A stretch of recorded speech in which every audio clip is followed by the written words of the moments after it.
আসসালামু আলাইকুম। আমি এখন আছি উদ্যোক্তা পত্রিকার যে 4 বছর পূর্তি অনুষ্ঠান, সেই অনুষ্ঠানে আসছি।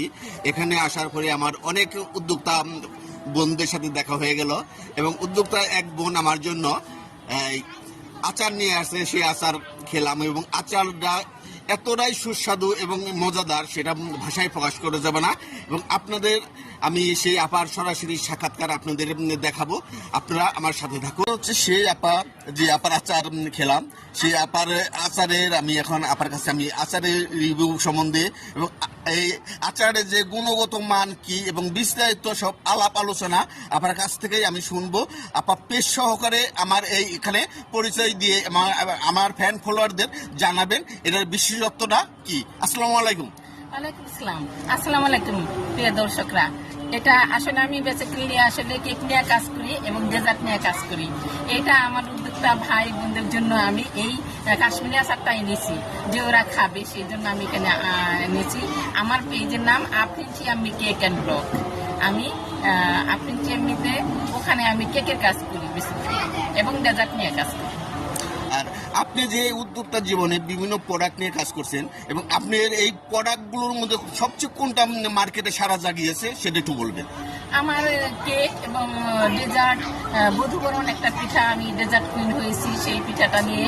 এবং আমার 100 রেসিপি অনুষ্ঠানে আমার একটা ঐতিহ্যবাহী খাবার, সেখানে আমি এবার প্রথম হয়েছি।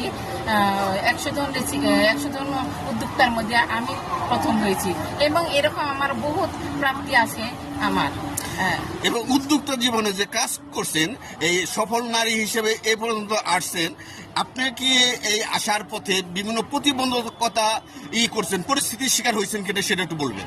অবশ্যই আমি একটা নারী, আসলে নারীদের চারিদিকে সমস্যা, অনেক সমস্যা।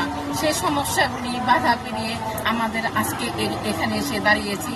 আমার জীবনে সমস্যা নাই তা না, অনেক সমস্যা নারীদের। তারপরেও বলি আমরা নারী, আমরা সব পারি, ঘর সামলিয়েও আমরা এগিয়ে যেতে পারি।